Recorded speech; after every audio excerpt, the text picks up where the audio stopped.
Hello students, हम यहाँ पर अपनी क्लास +2 के अंदर आज सेकंड चैप्टर का बी पार्ट शुरू कर रहे हैं। सेकंड चैप्टर का ए पार्ट हमने फिनिश कर लिया।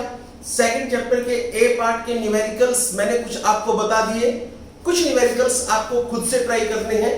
उसके बाद जो डाउट्स आपको आते रहे वो डाउट्स आप मुझे बताते रहिए ताकि हम उन डाउट्स को साथ साथ फॉलो अप करते चल सकें। अब हम अपने सेकंड चैप्टर के बी पार्ट को शुरू करते हैं। सेकंड चैप्टर के बी पार्ट में सबसे पहला टॉपिक जो हमारे पास है, this is circuit analysis. Second chapter का बी पार्ट क्लास +2 का, इसका नाम है इलेक्ट्रिक मेजरमेंट और इसके अंदर सबसे पहला टॉपिक है हमारा, दिस इज सर्किट एनालिसिस। अब क्वेश्चन ये है कि सर्किट एनालिसिस का मतलब क्या है और सर्किट एनालिसिस में हम क्या पढ़ते हैं, इसके बारे में हम अगर यहां पर डिस्कस करना चाहें तो उसको हम यहां पर समझने की कोशिश करते हैं। सुनिए, अगर हमारे पास कोई सर्किट दे रखा हो और उस सर्किट की डिफरेंट ब्रांचेस हमारे पास हैं और उस सर्किट की डिफरेंट ब्रांचेस में हमें करंट की वैल्यू को कैलकुलेट करना हो, तो करंट की वैल्यू अगर हम कैलकुलेट करना चाहते हैं in different branches of the circuit, that process is called circuit analysis. तो सर्किट एनालिसिस एक प्रोसेस है। सर्किट एनालिसिस वो प्रोसेस है जिस प्रोसेस में हम सर्किट के डिफरेंट ब्रांचेस के अंदर करंट की वैल्यू को डिटरमाइन करते हैं, करंट की वैल्यू को कैलकुलेट करते हैं। तो करंट की वैल्यू को सर्किट के डिफरेंट ब्रांचेस में जब हम कैलकुलेट करना चाहें तो उस प्रोसेस को हम नाम देते हैं सर्किट एनालिसिस। तो हम कहेंगे दिस इज सर्किट एनालिसिस के बारे में, the process to determine the current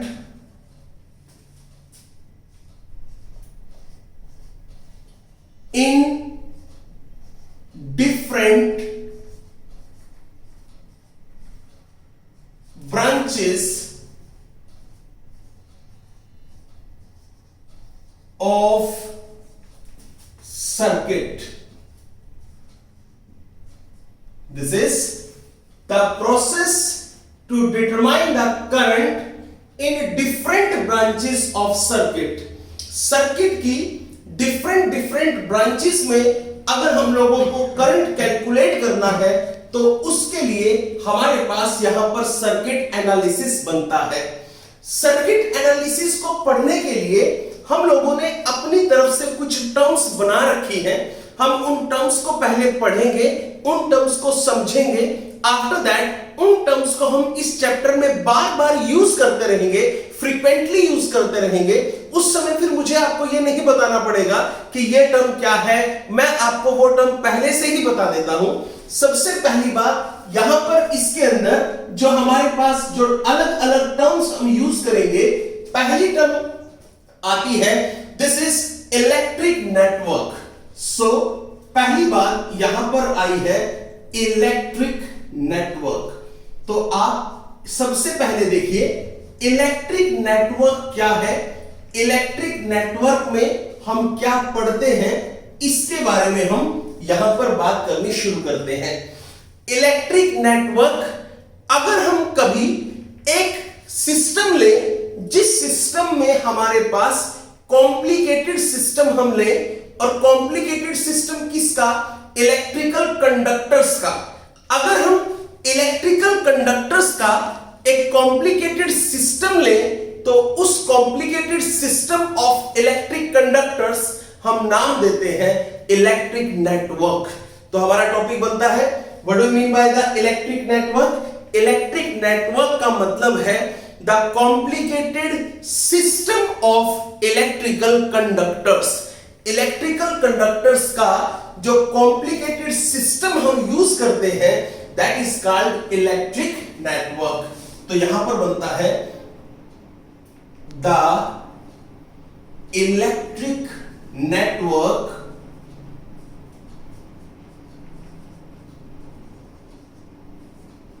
is stand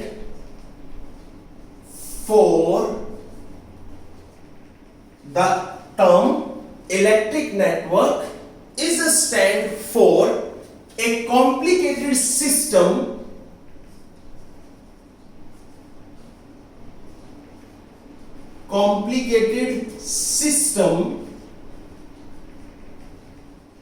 of electrical conductors. Electrical conductors, जो इलेक्ट्रिकल कंडक्टर्स है, उन इलेक्ट्रिकल कंडक्टर्स का जो कॉम्प्लिकेटेड सिस्टम होता है, that complicated system of electrical network is known as simple, this is the complicated system of electrical conductors is known as electric network. Next term जो हमारे पास बनती है that is junction.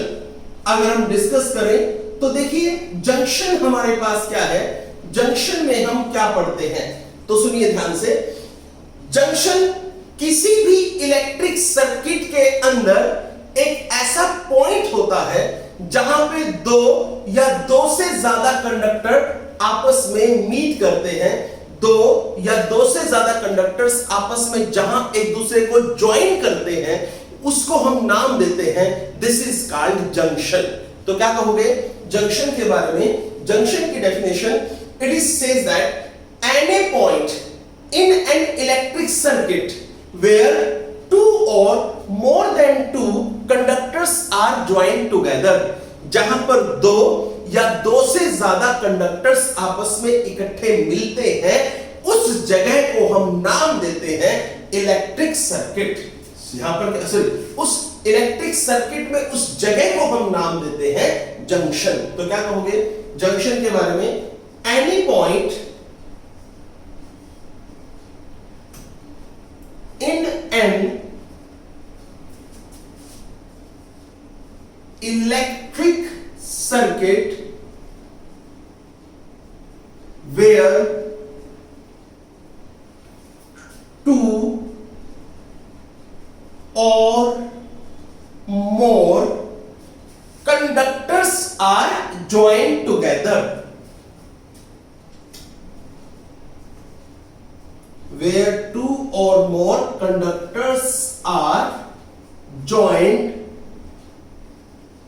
together, जहां पर दो या दो से ज्यादा कंडक्टर्स आपस में मिले होते हैं, इलेक्ट्रिक सर्किट के उस पॉइंट को हम नाम देते हैं जंक्शन। आगे चलिए, नेक्स्ट इज, अब हमारे पास और क्या है उसको सुनिए। नेक्स्ट टर्म जो हमारे पास है दैट इज कॉल्ड लूप, उसे हम लूप कहेंगे। आप उसको लूप कहो या आप उसको मैश कहो, दिस इज लूप और मैश। अब क्वेश्चन आता है ये लूप क्या है? सबसे पहली बात, लूप एक क्लोज्ड पाथ है। सिंपल, कोई भी क्लोज्ड पाथ किसी इलेक्ट्रिक नेटवर्क का, उसे हम लूप कहते हैं। तो क्या कहोगे? Loop is defined as closed conducting path in an electric network. तो क्या कहोगे? Any closed conducting path in an any closed conducting path, कोई भी क्लोज्ड कंडक्टिंग पाथ जिसमें करंट फ्लो कर रहा हो, ऐसा पाथ एक इलेक्ट्रिक नेटवर्क में, उसे हम नाम देते हैं loop. In an electric network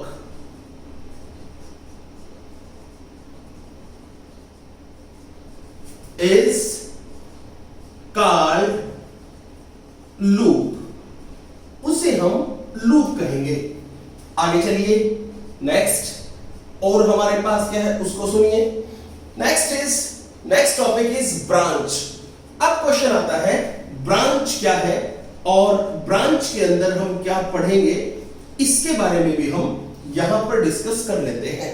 सुनिए, ये हमारे पास कहता है कि अगर मैं आपको ये कहूं ब्रांच की डेफिनेशन के अंदर, आप सिंपल एक काम कर लीजिए, आप कोई भी एक नेटवर्क का पार्ट ले लें, यानी कि इलेक्ट्रिकल नेटवर्क का आपने कोई भी पार्ट लिया जो दो जंक्शन के बीच में लाई करता है, तो इलेक्ट्रिक नेटवर्क का कोई भी एक part between two junctions is called branch.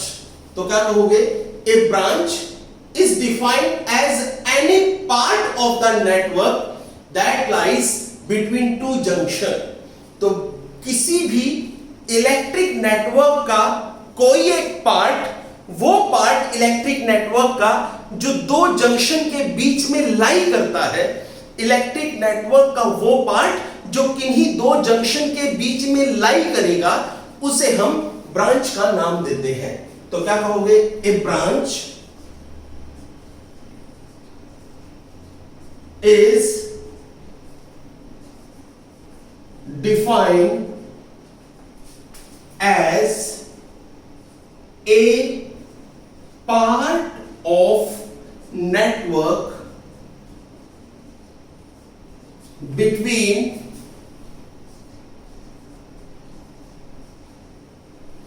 a branch is defined as a part of network between two junction.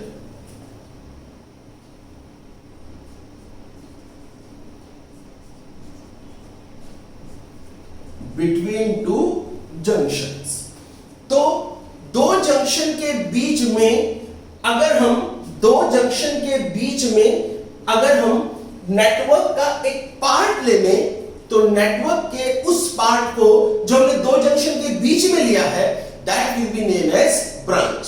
तो डेफिनेशन आ गई, a branch is defined as any part या as a part of network.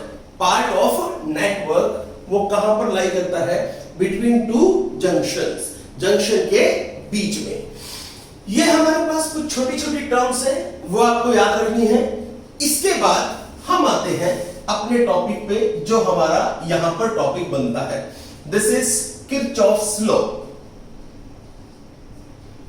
अगर आप higher classes में जाते हैं, आप बीटेक करते हैं, तो भी आपको बीटेक में भी किरचॉफ्स लॉ पढ़ना पड़ेगा, और अगर आप ग्रेजुएशन करते हैं तो ग्रेजुएशन के अंदर भी आपको किरचॉफ्स लॉ पढ़ना पड़ेगा। यानी कि जहां पर हमारा ओम्स लॉ है, ओम्स लॉ से एक्सटेंडेड किरचॉफ्स लॉ हमारे पास आता है। सबसे पहली बात, किरचॉफ्स लॉ दिया किसने, किरचॉफ्स लॉ कब दिया, इसके बारे में आप बात को ध्यान से सुन लीजिए। किरचॉफ्स लॉ क्यों दिया गया, इसको भी सुनिए। सबसे पहली बात, क्वेश्चन ये है, किरचॉफ्स लॉ दिया कब गया था। किरचॉफ्स लॉ 1942 में दिया था, और एक साइंटिस्ट थे जर्मनी के, तो हम यहां पर कह सकते हैं दिस इज जर्मन साइंटिस्ट हमारे पास थे एक। तो यानी कि जर्मनी में एक साइंटिस्ट थे जिनको हम जर्मन साइंटिस्ट के नाम से कहेंगे, और जो जर्मन साइंटिस्ट थे उनका नाम हमारे पास उन्हीं के नाम से है, दिस इज किरचॉफ। तो उनका नाम किरचॉफ था, और किरचॉफ ने 1942 में हमें किरचॉफ्स लॉ दिया। तो यहां पर हम कहेंगे 1942 में जर्मन साइंटिस्ट थे ये, और इन्होंने, इनका नाम क्या था, किरचॉफ्स। दिस इज, ये इनका नाम था। तो इन्होंने ये लॉ दिया। क्वेश्चन आया, लॉ क्यों दिया। देखिए, अगर हम सर्किट के अंदर से करंट निकालना चाहते हैं, या सर्किट के अंदर हम पोटेंशियल कैलकुलेट करना चाहते हैं, उसके लिए हम लोग जिस फॉर्मूले को यूज करते हैं, that formula is Ohm's law. लेकिन कई बार सर्किट इतना कॉम्प्लिकेटेड हो जाता है, इतना कॉम्प्लिकेटेड हो जाता है कि वहां पर हम ओम्स लॉ को प्रॉपर्ली एप्लीकेबल नहीं कर सकते। ओम्स लॉ की मदद से हमें करंट नहीं मिल पाता, दैट्स व्हाई फिर उसके लिए हमें थोड़ा एक्सटेंडेड फॉर्म करनी पड़ी ओम्स लॉ की, और ओम्स लॉ की एक्सटेंडेड फॉर्म हमें मिलती है किरचॉफ्स लॉ में। तो क्वेश्चन हुआ किरचॉफ्स लॉ दिया कब था? 1942 में। किरचॉफ्स लॉ देने वाले साइंटिस्ट कहां के थे? जर्मनी के थे, इसलिए हम उनको जर्मन बोलते हैं, जर्मन साइंटिस्ट। और उसका नाम क्या था? उनका नाम किरचॉफ्स था। तीसरी बात जो यहां पर आती है, किरचॉफ्स लॉ कब एप्लीकेबल करना है? किरचॉफ्स लॉ कॉम्प्लिकेटेड सर्किट्स में एप्लीकेबल करना है, यानी कि किरचॉफ्स लॉ कॉम्प्लिकेटेड सर्किट्स में अप्लाई करना है, और तब अप्लाई करना है जब हम ओम्स लॉ को वहां पर अप्लाई ना कर सके। यानी कि किरचॉफ्स लॉ वहां पर काम आता है जहां पर ओम्स लॉ प्रॉपरली काम नहीं करता। यह हमारे पास इसके अंदर इसकी एक एडवांटेज है। अब हम आगे चलते हैं। किरचॉफ्स लॉ में किरचॉफ्स ने कहा क्या था? उन्होंने हमें दो लॉ दिए हैं, तो Kirchhoff's has given two laws. तो हम उन लॉस को अब यहां पर डिस्कस करना शुरू करते हैं, उनको हम यहां पर बारी बारी से पढ़ना शुरू कर रहे हैं। तो सबसे पहला लॉ किरचॉफ्स का, that is name as Kirchhoff's first law. तो हम अब यहां पर किरचॉफ्स फर्स्ट लॉ को शुरू करेंगे। किरचॉफ्स फर्स्ट लॉ को हम कई नाम से जानते हैं, मैं आपको वो सभी के सभी नाम यहां पर लिख रहा हूं, आप देखिए। This is our topic is Kirchhoff's law.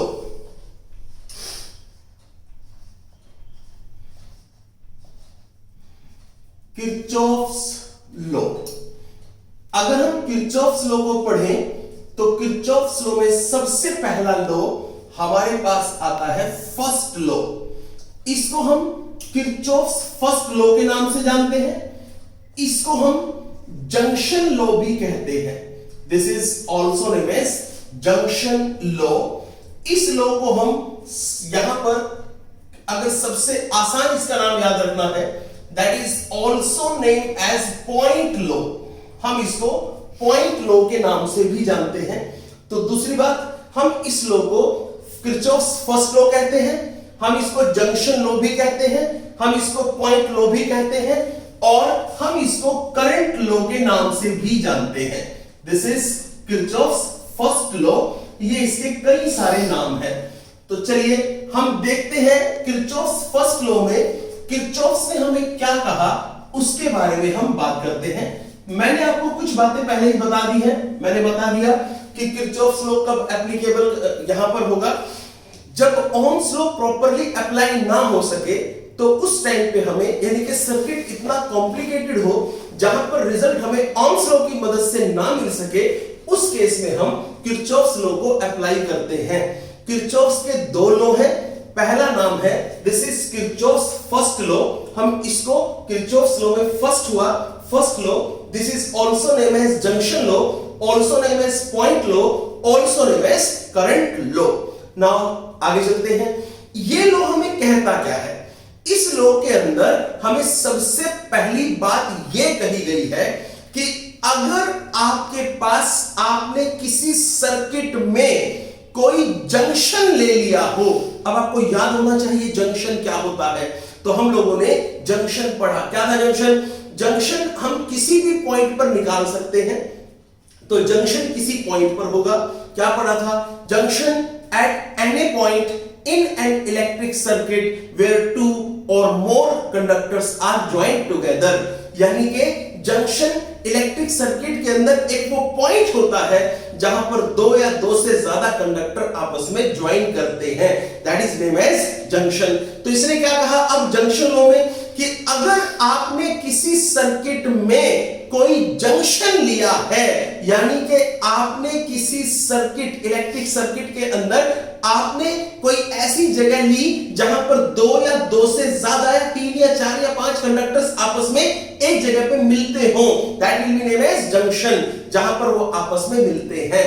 तो क्या कहा कि अगर हम कभी किसी सर्किट की बात करें, उस सर्किट में किसी भी पॉइंट पे total algebraic sum of current वो हमेशा जीरो होगा।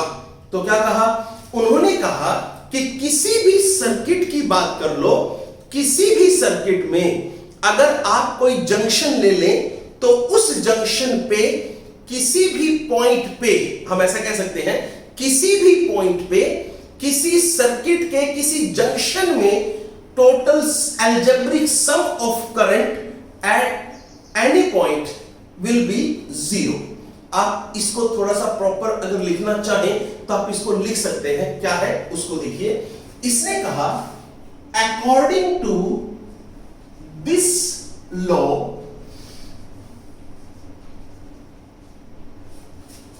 The algebraic sum of currents, it says the algebraic sum of currents meeting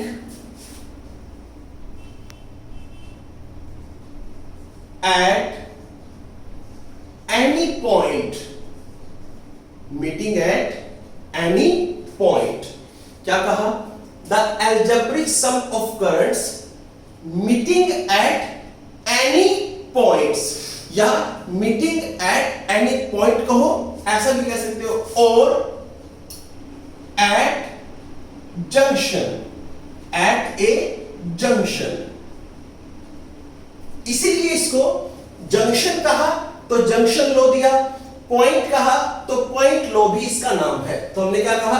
according to this law the algebraic sum of currents meeting at any points or at a junction is always equal to 0। तो आप कहोगे at a point or at a junction in a circuit is 0। ये हमारे पास हुआ, यानी कि किसी भी सर्किट की बात करो, उस सर्किट में आप कोई जंक्शन ले लो, उस जंक्शन में जितने भी करंट उस पॉइंट पर होंगे उन सभी के सभी करंट्स का मिलाकर के जो सम होगा that will be always equal to 0। एक छोटा सा एग्जांपल लेता हूं, आपको और प्रॉपर्ली यहां पर क्लियर हो जाएगा। सो टॉपिक क्या है उसको आप ध्यान से यहां पर समझ लीजिए। क्या है? आपने यहां पर कोई जंक्शन ले लिया, ये रहा। इस जंक्शन की अगर आप बात करो तो इस जंक्शन को आपने कोई सर्किट का एक ब्रांच आपने ली, यानी कि सर्किट का एक पार्ट आपने लिया है। इस तरीके से यहां पर लिया, यहां पर भी ले लिया, आपने यहां पर भी ले लिया, ये आपने एक जंक्शन लिया, ये रहा। अब हम आगे चलते हैं। इस जंक्शन में ये कई सारे कंडक्टर्स यहां पर लगे हुए हैं। इन कंडक्टर्स के अंदर करंट फ्लो कर रहा है। कोई करंट इस जंक्शन से दूर जा रहा है, कोई करंट इस जंक्शन से और दूर जा रहा है, कोई करंट इस जंक्शन के पास आ रहा है। यहां पर भी आपने कुछ करंट ले लिए, कुछ जंक्शन के नजदीक जा रहे हैं और कुछ जंक्शन से यहां पर दूर जा रहे हैं। आपने इस तरीके से इनको यहां पर लिया है। अब आप सुनिए, ये क्या कहा? ये आपने किसी सर्किट का कोई एक पार्ट ले लिया और सर्किट के उस पार्ट को हम जंक्शन कहेंगे। यहां पर ये सारे के सारे कंडक्टर्स इस पॉइंट पर मिल रहे हैं, that point will be name as junction. According to Kirchhoff's first law, उन्होंने क्या कहा किरचॉफ से? उन्होंने कहा इस जंक्शन पे जितने भी करंट यहां पर होंगे उन सभी के सभी करंट्स का जो अलजेब्रिक सम होगा that will be always equal to 0। यानी कि आप सिंपली ऐसा भी कह सकते हैं that summation i is equal to 0, यानी कि समेशन का मतलब है सम। तो जितने भी करंट यहां पर हैं उन सभी के सभी करंट का जो सम होगा that will be equal to 0। आप ऐसा कह सकते हैं। दूसरी बात आप इसमें यह भी जोड़ लीजिए, जो करंट जंक्शन की तरफ आ रहा है that current will be taken as positive, और जो जंक्शन से दूर जा रहा है that will be taken as negative. I repeat again, जो करंट जंक्शन की तरफ आ रहा है, जैसे ये I3 जंक्शन की तरफ आ रहा है, आगे बढ़िए, I4 जंक्शन की तरफ आ रहा है, I6 जंक्शन की तरफ आ रहा है, they will be taken as positive, और जो जंक्शन से दूर जा रहे हैं they will be taken as negative. तो चलिए बताइए क्या होगा, आप यहां से देख के बता सकते हैं, सिंपल। वो क्या है उसको समझिए। यहां पर अगर आप देखें, ये जो I1 है ये जंक्शन से दूर जा रहा है, यानी कि इस O पॉइंट से दूर जा रहा है, और जो दूर जा रहा है that will be taken as negative. तो यहां पर क्या हुआ?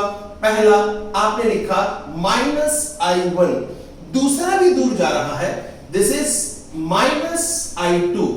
तीसरा जंक्शन की तरफ है, दिस इज +I3। फोर्थ भी जंक्शन की तरफ है, +I4। फिफ्थ जो है वो जंक्शन से दूर है, यानी कि फिफ्थ हुआ -I5। सिक्स जो है वो जंक्शन की तरफ है, दिस इज +I6। इन सभी का सम इज इक्वल टू 0। आप यहां पर ऐसा कह सकते हैं। आगे चलिए, अगर आप इसको थोड़ा सा और अच्छे ढंग से देखें तो आपने लेफ्ट साइड में इन सभी करंट्स को लिया, राइट साइड में इन सबको एक दूसरे के इक्वल रखा। अब हम थोड़ा सा और आगे आए तो थोड़ा सा और देख के ये कह सकते हैं कि अगर आप इन सभी नेगेटिव वालों को इस तरफ ले जाएं तो बताइए आपके पास ये क्या बन जाएगा? ये बन जाएगा I3 plus I4 plus I6। This is I3, I4, I6, these are already positive। और ये I1 इसको इधर ले जाओगे इस तरफ इक्वल से इस side, then it will become positive। this is I1, next I2, next this is I5। आपने इन सबको लिखा। आप यहां से एक बात और भी कह सकते हैं, वो क्या है जो आप यहां से कह सकते हैं? That is very simple. अगर आप यहां से समझ गए हैं तो फिर मुझे आपको और ज्यादा डिटेल बताने की जरूरत नहीं है। वो क्या है आप देखिए, आप यहां से एक चीज पढ़ सकते हैं, इस सर्किट को छोड़ के जो करंट जा रहा है that is I1, I2 and यहां पर I5। ये वाला करंट सर्किट को छोड़ के जा रहा है। सर्किट की तरफ आ कौन रहा है इस पॉइंट में? दिस इज I6 आ रहा है, I4 आ रहा है, I3 भी आ रहा है। तो आप ये कह सकते हैं यहां से, अगर आप ध्यान से देखें, जितना करंट सर्किट को छोड़ के जा रहा है उतना ही करंट सर्किट की तरफ आ भी रहा है। आप देख सकते हैं I1, I2, I5 ये उस करंट का सम है जो सर्किट को छोड़ के बाहर जा रहा है, और ये उस करंट का सम है जो सर्किट की तरफ आ रहा है। दैट मींस आप कह सकते हैं total current coming to the circuit is equal to the total current going out of the circuit. ये हमारे पास किरचॉफ्स का फर्स्ट लॉ यहां पर आता है। अब हम बात करते हैं किरचॉफ्स के सेकंड लॉ की।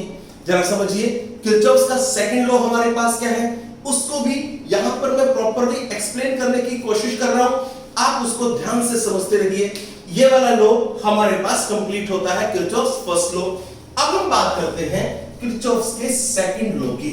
तो चलिए हम किरचॉफ्स का सेकंड लॉ यहां पर डिस्कस करना शुरू करते हैं। किरचॉफ्स के सेकंड लॉ की सबसे पहली कंडीशन जो बनती है उसके बारे में बात करते हैं। मैं पहले इसका हेडिंग यहां पर लिख दूं, उसके बाद फिर हम आगे बढ़ते हैं। This is name as Kirchhoff's law में ये है second law. This is one of the most important law. ये आपके सेकंड चैप्टर का सबसे इंपॉर्टेंट टॉपिक है। आपको आपके एनुअल एग्जाम में 3 मार्क्स का न्यूमेरिकल इस पे हमेशा मिलता ही मिलता है। अब की बार 100% आपको मिलेगा, क्योंकि बहुत सारे टॉपिक कट चुके हैं, वो आपके सिलेबस में नहीं है। उस केस में इसकी इंपॉर्टेंस बहुत ज्यादा हो जाती है। तो चलिए सबसे पहली बात इसके नाम देखते हैं क्या क्या है। पहला नाम इसका है second law, Kirchhoff second law हुआ। दूसरा है this is name as junction law, या आप इसको यहां पर एक नाम और दे सकते हैं। आप इसको कह सकते हैं this is voltage law, not junction law, क्योंकि जंक्शन लॉ फर्स्ट वाले का नाम था। This is Kirchhoff second law and other name is it is also name as voltage law. तो वोल्टेज लॉ हम यहां पर इसको नाम दे रहे हैं, दिस इज वोल्टेज लॉ। तीसरा नाम इसका है दैट इज मैश लॉ। हम इसको मैश लॉ भी कह सकते हैं। सो फर्स्ट ऑफ ऑल पहला नाम क्या है? पहला नाम इसका आपको मिलेगा किरचॉफ सेकंड लॉ, एक नाम है। वोल्टेज लॉ दूसरा नाम है। और मैश लो इसका तीसरा नाम है। अगर आपको याद हो मैश का मतलब क्या था, मैश और लूप एक ही चीज थी, यानी कि क्लोज्ड कंडक्टिंग पाथ हमारे पास था, मैश का मतलब और लूप का मतलब। अब यहां पर देखा जाए तो पहली बात इसकी कंडीशन समझ में आती है। मैश जो वर्ड यूज किया जाता है वो क्लोज सर्किट के लिए यूज किया जाता है, तो पहली कंडीशन तो ये आ गई कि Kirchhoff's law, Kirchhoff's second law अगर आप अप्लाई करना चाहते हो तो किरचॉफ्स सेकंड लॉ को अप्लाई करने की पहली कंडीशन आपके पास यही है कि आप इस लॉ को अप्लाई करोगे तब जब आपके पास कोई क्लोज्ड सर्किट होगा। अगर कोई क्लोज सर्किट है तो आप ये लॉ अप्लाई करोगे। चलिए इस लॉ में हमें कहा क्या गया है, हम इस लॉ के बारे में बात करते हैं। पहली बात, ये लॉ अप्लाई कब होगा, ये लॉ अप्लाई तब होगा जब आपके पास कोई क्लोज्ड लूप होगा तो ये अप्लाई होगा। तो आप क्या कहोगे, इस लॉ की स्टेटमेंट मैं आपको समझाना चाहता हूं। इस लॉ ने हमें यह कहा है कि अगर हम किसी भी सर्किट की बात करें और उस सर्किट में हम किसी लूप की बात करें, यानी कि हम किसी लूप ऑफ ए सर्किट, यानी कि सर्किट में कोई लूप, यानी कि सर्किट में कोई क्लोज्ड पाथ, तो सर्किट का हमने एक क्लोज्ड पाथ ले लिया। सर्किट के उस क्लोज्ड पाथ में जितने भी ईएमएफ हैं उन सभी के सभी ईएमएफ का आप अलजेब्रिक सम कर लो। तो चलो कर लिया। आप क्या कहोगे, आप जो यहां पर कहने जा रहे हैं उसको पहले समझिए। आप कहोगे पहली बात, अकॉर्डिंग टू दिस लॉ, क्या कहा, the algebraic sum of all, अब ध्यान से सुनिए, according to this law the algebraic sum of all the EMF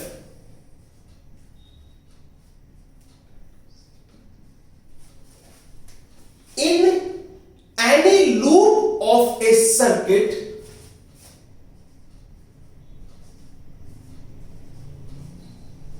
of a circuit. यहां तक की बात तो मैंने आपको बता दी, मैंने आपको बता दिया, एक्सप्लेन कर दिया कि सर्किट का आप कोई लूप ले लो और सर्किट के उस लूप में आप यहां पर कोई भी जितने ईएमएफ हैं उन सभी के सभी ईएमएफ का अलजेब्रिक सम कर दो। तो क्या कहा, सर्किट का आपने लूप लिया, सर्किट के लूप में जितने भी ईएमएफ हैं उनका अलजेब्रिक सम किया, वो algebraic sum of all the EMF in any loop of a circuit वो हमेशा इक्वल होगा किस किसके, is equal to the sum of the product, is equal to the sum of the product of current and resistance. क्या कहा, sum of the product of current and resistance in it. यानी कि आपको यह कहा गया किसी भी सर्किट में आप एक लूप ले लो, उस लूप में जितने भी ईएमएफ होंगे उन सभी के सभी ईएमएफ का जो अलजेब्रिक सम होगा that will be equal to algebraic sum of the product of current and resistance. यानी कि सर्किट के अंदर जितने भी ईएमएफ होंगे उन ईएमएफ का जो अलजेब्रिक सम होगा that algebraic sum of the EMF is equal to the algebraic sum of the product of current and resistance। EMF का जो algebraic sum होगा वो algebraic sum of EMF algebraic sum of current and resistance के बराबर होगा। यहां पर हमें यहां ये चीज ध्यान रखनी है। सिंपल वर्ड्स में आपको समझाऊं तो इतना ही कहूंगा, किसी भी लूप में, किसी भी सर्किट का कोई लूप ले लो, उस लूप में जितने भी ईएमएफ हैं उन सभी ईएमएफ को ऐड करके एक तरफ रखो, और जितने भी वहां पर करंट और रेसिस्टेंस के प्रोडक्ट आप करोगे उन सबको ऐड करके एक तरफ रखो। ये वैल्यू हमेशा एक दूसरे के इक्वल होती है। This is the second Kirchhoff's law, या इसको हम वोल्टेज लॉ के नाम से जानते हैं,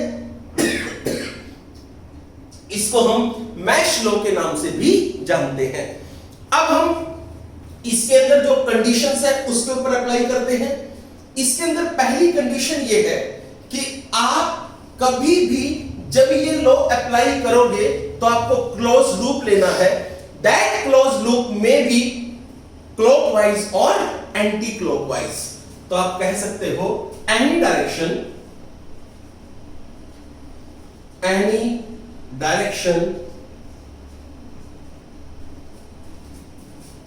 may be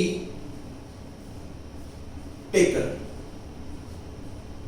आप कोई भी डायरेक्शन ले सकते हैं, या तो वो क्लॉकवाइज हो और एंटी क्लॉकवाइज हो सकती है। कोई भी डायरेक्शन वो आपके पास हो सकती है। नेक्स्ट आगे चलिए, सेकंड पॉइंट में हमें क्या कहा उसको सुनिए। अब ये बहुत इंपॉर्टेंट है, आप इसको ध्यान से समझिए। मान लीजिए आपने कोई लूप बना लिया, उस लूप में आपके पास कोई सेल आया। अब आप उस सेल की कंडीशन को समझिए क्या है। मान लीजिए आपके पास सेल कुछ इस कंडीशन में यहां पर आता है। ये लीजिए, ये एक सेल लगा है, आप देख रहे हैं ये सेल का नेगेटिव है, ये सेल का पॉजिटिव है, और आप इस सर्किट में जिसमें सेल आया है, सर्किट में आपको इधर जाना है, यानी कि जो आपका रास्ता है वो ये वाला है। यहां पर ए, यहां पर बी, आपको जाना है फ्रॉम ए टू बी। आप ऐसा भी कह सकते हो, आपको जो जाना है वो इस सेल के फ्रॉम नेगेटिव टू पॉजिटिव जाना है। जब भी आप किसी सेल में नेगेटिव टू पॉजिटिव जाओगे, उस केस में आप हमेशा ईएमएफ को पॉजिटिव ही लोगे। ये आपको याद रखना है। तो आप क्या कहोगे, EMF should be taken positive if we move from negative to positive in the cell. अगर हम सेल में नेगेटिव टू पॉजिटिव जाएं तो उस केस में हमेशा हम ईएमएफ को क्या लेंगे, पॉजिटिव। दूसरी बात, फिर आ जाइए, आपके पास फिर एक सेल यहां पर दे रखा है, ये रहा। This point is A, this point is B. आपने यहां पर नेगेटिव लिया, ये पॉजिटिव है। अब की बार आपको सेल में पॉजिटिव से नेगेटिव जाना है, तो ठीक है, आप सेल में पॉजिटिव से नेगेटिव जाना चाहते हो, इन दैट केस आप हमेशा ईएमएफ को नेगेटिव ही लोगे। तो आप देखिए, EMF should always be taken negative. EMF को आप नेगेटिव लोगे अगर आप किसी सेल में प्रोसीड करते हो फ्रॉम पॉजिटिव टू नेगेटिव। तो ईएमएफ को पॉजिटिव कब लेना है, जब सेल में आप नेगेटिव टू पॉजिटिव जाओ, और आपको ईएमएफ नेगेटिव कब लेना है, जब आप सेल में पॉजिटिव टू नेगेटिव जाते हो। आगे चलिए, इसकी कंडीशन हमने देख ली। अब हम I इंटू आर की कंडीशन भी देखेंगे। समझिए हमारे पास क्या कंडीशन है। दिस इज, ये हमारा थर्ड लॉ इसके अंदर बनेगा, यानी कि तीसरा रूल है। ये रूल क्या कहता है, आप इसको भी ध्यान से समझिए, क्या हमें कहा है उसको सुनिए। अगर हम यहां पर इसके अंदर हमने करंट को फ्लो करा दिया, ये रहा, और यहां पर हम लोगों ने रेसिस्टेंस लिया, ये रहा। अब आप चलिए, ये रेसिस्टेंस R है, ये हमारा करंट I है। हमें जिस रास्ते से जाना है वो रास्ता हमारे पास ये रहा, हमें इसी रास्ते से यहां पर जाना है। अगर हमें इसी रास्ते से जाना है और करंट भी उसी पाथ के अलोंग है जिस पाथ के अलोंग हमें मूव करना है। आई रिपीट, अगर हमें इस पाथ के अलोंग जाना है सर्किट में, यानी कि हमें ए से लेके बी तक प्रोसीड करना है सर्किट में, उस केस में करंट भी उसी डायरेक्शन में है then IR should be taken positive। तो ऐसे केस में हम IR को पॉजिटिव लेंगे। दूसरी बात और सुनिए, अगर मान लीजिए हमें फिर वहीं पर ऐसा ही सर्किट मिला है, ये लीजिए this is A to B, ये रहा। अब करंट हमारे पास अभी भी ऐसे ही है, ये रहा करंट, यहां पर करंट ये रहा, ये रेसिस्टेंस है, यहां पर भी करंट ये रहा, यहां पर। पहले केस में हमें करंट की डायरेक्शन के अलोंग जाना था, तो ठीक है हम चले गए। दूसरे केस में यहां पर आ जाइए, अब हमें करंट की डायरेक्शन के अपोजिट जाना है। अगर हम करंट की डायरेक्शन के अपोजिट जाएंगे, इन दैट केस हम लोगों को यहां पर करंट का और रेसिस्टेंस का जो प्रोडक्ट होगा दैट विल बी टेकन, यहां पर हमें वो नेगेटिव लेना है। याद रखिए, अगर हमारा पाथ करंट के पाथ के अलोंग है, in that case current should be taken positive. अगर हमारा पाथ करंट के पाथ के अपोजिट, देख लीजिए करंट इस पाथ में है, हम लोगों को B से A जाना है, इन दैट केस I और R का जो प्रोडक्ट होगा that will be taken negative. ये इसके कुछ रूल्स हैं, आपको इन रूल्स को ध्यान से पढ़ना है। जो मैंने एक्स्ट्रा चीजें लिखवाई हैं वो आपको अपने नोट्स में लिखनी है, आपके लिए सबसे बेटर रहेगा। मैंने नोट्स में जो रूल लिख रखा है आप उस रूल को कम फॉलो करें, आप ये वाला रूल सेकंड जो रूल है आप यहां से फॉलो करें, ये बिल्कुल आसान है, इसमें आपके सारे क्वेश्चन सॉर्ट आउट हो जाएंगे। सो आई होप आप इसको वीडियो को बार-बार देखेंगे ताकि हम अपना चैप्टर कंप्लीट कर सके with proper time. Next lecture में मैं आपको इससे लिंक न्यूमेरिकल डिस्कस करवाऊंगा। All the best.